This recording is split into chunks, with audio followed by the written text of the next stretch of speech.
Haleluya, puji Tuhan, salam sejahtera bagi kita semua Bapak Ibu keluarga besar GPDI El Shaddai Magelang. Kita bersyukur, bersukacita karena kembali kita akan bersama-sama belajar firman Tuhan melalui Renungan 79 hari ini. Rise up, bangkit, bergerak, berdampak. Puji Tuhan. Mari Bapak Ibu yang ada di rumah, kita akan sama-sama membaca bacaan kita hari ini sampai pada Ayub pasal 30. Saya mengambil ayat 25 sampai 31. Mari kita akan membacanya bersama-sama. Ayub 30 ayat 25 sampai 31. Bukankah aku menangis karena orang yang mengalami hari kesukaran? Bukankah susah hatiku karena orang miskin? Tetapi ketika aku mengharapkan yang baik, maka kejahatanlah yang datang. Ketika aku menantikan terang, maka kegelapanlah yang datang. Batinku bergelora dan tak kunjung diam. Hari-hari kesengsaraan telah melanda diriku. Dengan sedih, dengan tidak terhibur, aku berkeliaran, aku berdiri di tengah-tengah jemaah sambil berteriak minta tolong. Aku telah menjadi saudara bagi serigala dan kawan bagi burung unta. Kulitku menjadi hitam dan mengelupas dari tubuhku. Tulang-tulangku mengering karena demam. Permainan kecapiku menjadi ratapan dan tiupan rulingku menyerupai suara orang menangis. Puji Tuhan, haleluya. Saya memberikan tema dalam renungan kali ini adalah keluh kesah.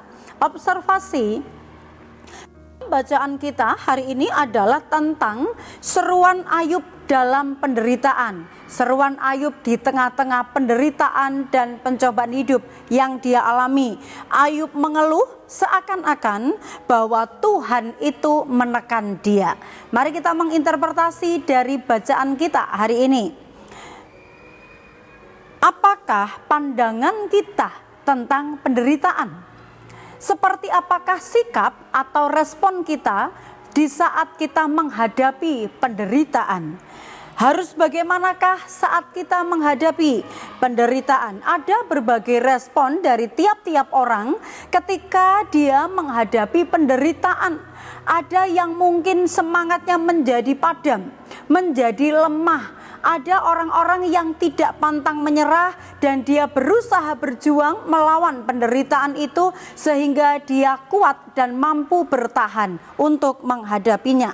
Dalam pasal ini, Ayub kalau melihat bagaimana penderitaan yang dia alami dan respon yang dilakukan oleh Ayub adalah dia memiliki sebuah pertanyaan-pertanyaan, memiliki sebuah ungkapan-ungkapan, dan ungkapan-ungkapan itu adalah dia mengeluarkan keluh kesah, mengeluh, keluhan bahwa penderitaan yang dia alami. Bahkan ada beberapa bagian di situ dikatakan ungkapan daripada Ayub itu seolah-olah bahwa Tuhan itu tidak ada di pihaknya. Tuhan itu menekan dia padahal dia sudah melakukan kebenaran, dia hidup setia di hadapan Tuhan. Dan apa yang keluar dari mulut Ayub ini mungkin secara manusia kita berbicara masuk akal, lumrah lah ya. Wajar kalau orang yang menderita itu mengeluarkan keluh kesah. Mungkin kita akan berpikir itu manusiawi, itu tidak apa-apa. Saat manusia menderita, maka yang keluar adalah keluhan-keluhan seperti yang dilakukan oleh Ayub. Keluh kesah manusia, ya. Manusia, kalau misalnya ada satu pertanyaan, apakah boleh keluh kesah? Apakah boleh sih kita tuh mengeluh, ya? Nah, mungkin secara manusia kita berkata boleh mengeluh. Namun dari kebenaran firman Tuhan, kalau kita belajar tentang bagaimana cara kerja Tuhan, belajar tentang apa yang dibuat oleh Tuhan kepada orang-orang yang percaya, maka keluhan itu mungkin kita bisa saja keluar. Namun kita akan belajar dari apa yang dilakukan oleh Ayub tentang keluh kesah manusia ini, ya. Keluh kesah manusia itu membuktikan bahwa satu yang saya catat, manusia itu tidak kebal akan masalah. Masalah terjadi setiap hari, atau bahkan kita yang satu masalah belum selesai sudah datang lagi masalah yang lain. Masalah yang satu ini belum dapat jalan keluarnya, ternyata datang lagi masalah yang baru yang mungkin membuat manusiawi kita ada di jalan buntu. Keluh kesah manusia juga membuktikan bahwa manusia itu tidak punya kuasa atas hidupnya. Apakah saya mengatur hidup saya supaya baik terus? Mengatur hidup saya supaya masalah saya ini bisa diselesaikan dengan cara saya. Manusia tidak punya kuasa atas hidupnya. Kalau ada masalah yang diizinkan oleh Tuhan, ada yang masalah mungkin diizinkan Tuhan segera dapat selesai, ada yang diizinkan mungkin lama dan menunggu dengan proses-proses yang panjang. Manusia tidak punya kuasa atas hidupnya. Yang ketiga adalah dengan keluh kesah manusia ini juga membuktikan bahwa manusia itu butuh pertolongan. Dia tidak dapat menolong dirinya sendiri. Dia tidak dapat mencari jalan keluarnya sendiri tanpa pertolongan Tuhan. Mungkin kita pernah merasa, oh saya bisa cari jalan keluar sendiri karena ini hasil pemikiran saya. Kembali lagi, siapa yang membuat pikiran? Siapa yang bisa memberi ide? Siapa yang memberikan hikmat? Tuhan yang mampu memberikan pertolongan. Dalam Mazmur 37 ayat yang kelima, serahkanlah hidupmu kepada Tuhan dan percayalah kepadanya dan ia akan bertindak. Kalau kita bandingkan dari Mazmur 37 ayat yang kelima di sini bahwa serahkanlah hidupmu, artinya serahkanlah semua permasalahanmu, serahkanlah pergumulan-pergumulanmu, maka di situ dikatakan kalau percaya kepada Tuhan, maka Tuhan itu sendiri, Tuhan yang kita percayai itu yang akan bertindak. Keluhan-keluhan yang keluar dari mulutnya Ayub itu ada di mana dia juga seolah-olah memojokkan Tuhan, menyalahkan Tuhan, atau ada ucapan-ucapan dikatakan Tuhan itu tidak ada di pihakku, Tuhan itu menekan aku. Kalau kita mengeluh, mari kita belajar. Kalau di dalam keluhan-keluhan ini, dalam bacaan tadi menuliskan, keluhan tidak akan membuat penderitaan itu akan berakhir. Semakin mengeluh ternyata membuat seseorang itu semakin berat menghadapi hari-harinya. Dalam penderitaan, dalam ujian pencobaan, ketika dia mengeluh, menggerutu, ternyata itu tidak menjadi jalan keluar, tidak menyelesaikan masalahnya untuk segera selesai. Tapi justru karena pikiran hatinya penuh dengan keluhan, maka akan membuat menjadi semakin menderita di dalamnya, ya. Jadi apakah kita boleh mengeluh? Apakah mengeluh itu salah, ya? Mengeluh boleh, tetapi jangan sampai keluhan-keluhan itu mengeluarkan kata-kata yang menghujat Tuhan atau menyalahkan Tuhan. Mungkin ketika aku capek menghadapi masalah ini, harus bagaimana? Harus seperti apa aku mencari jalan keluarnya? Mungkin ada keluhan-keluhan ketika kita mungkin berat menghadapi. Itu bisa saja keluar dari mulut kita. Tapi ingat, perhatikan, keluhan kita jangan sampai menjadi keluhan yang mempersalahkan Tuhan atau menghujat Tuhan. Aplikasinya, saat menghadapi beratnya masalah dan penderitaan, berkeluh kesahlah kepada Tuhan. Cari jawabanlah kepada Tuhan. Menangislah kepada Tuhan. Memang berat, mungkin sulit, tidak menemukan jalan keluar. Kepada siapa kita mengeluh? Kepada siapa kita mau berkeluh kesah? Dalam Matius 11 ayat 28 dengan jelas firman Tuhan, marilah kepadaku semua yang letih lesu dan berbeban berat, aku akan memberi kelegaan kepadamu. Kelegaan itu hanya ada di dalam Tuhan.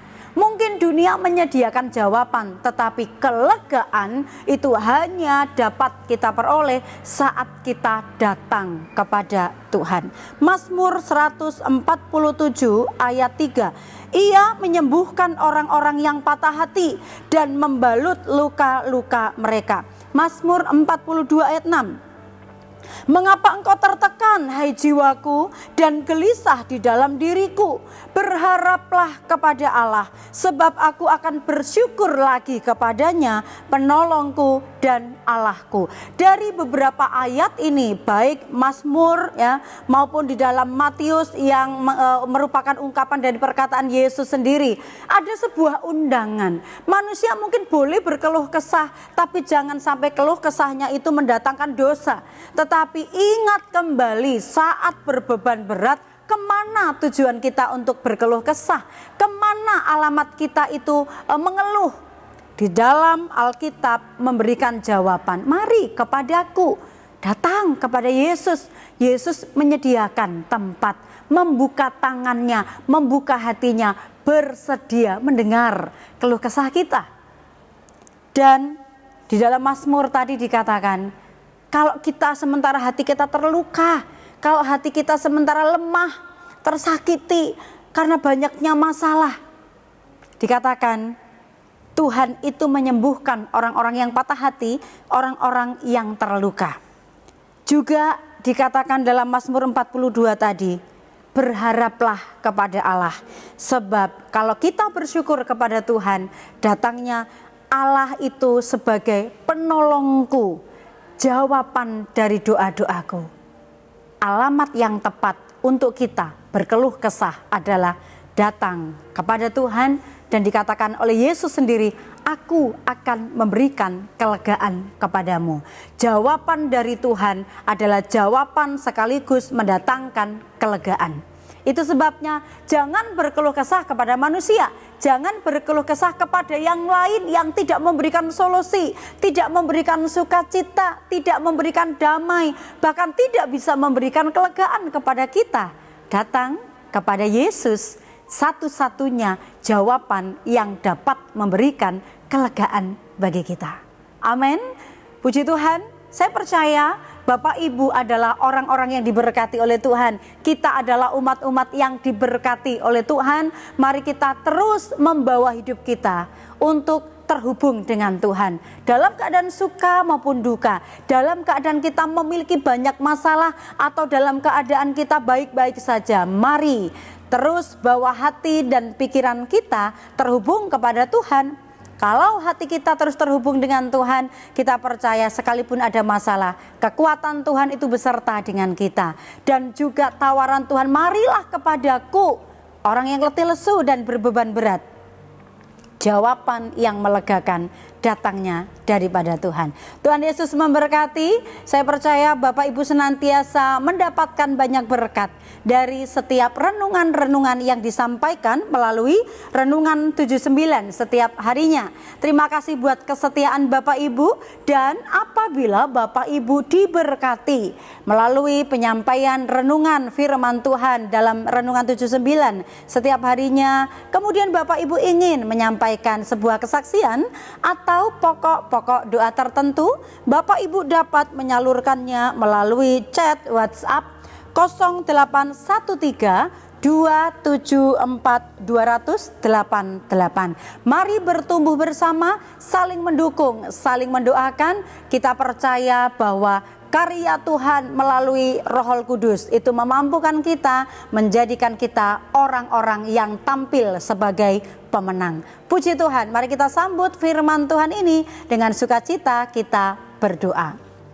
Terima kasih Tuhan, kami bersyukur sebab Engkau tidak pernah lalai menepati janji-janji-Mu. Terima kasih, kami bersyukur karena Engkau yang selalu menjadi jawaban doa bagi kami. Engkau adalah selalu menjadi tempat kami berkeluh kesah. Engkau selalu menjadi tempat di mana kami harus lari kepadamu sehingga kami memperoleh jawaban dan kelegaan di dalam-Mu. Berkati umat-umat-Mu yang dengan setia mendengarkan Renungan 79 setiap harinya, percaya kepada firman, itu berarti kami juga percaya kepada Tuhan. Tolong kami agar kami hanya lari kepada Yesus yang menjadi sumber jawaban kami. Berkati umat-umat-Mu, keluarga besar GPDI LCD Magelang untuk senantiasa mengandalkan Tuhan dalam segala hal. Terima kasih Tuhan. Roh Kudus itu adalah jaminan bagian kami umat-umat-Mu sampai kami memperoleh seluruhnya, yaitu penebusan yang menjadikan kami umat-umat-Mu milik Allah untuk memuji kemuliaan-Nya. Terima kasih, kami bersyukur, terima firman Tuhan dengan sukacita dalam nama Tuhan Yesus Kristus. Haleluya, amin.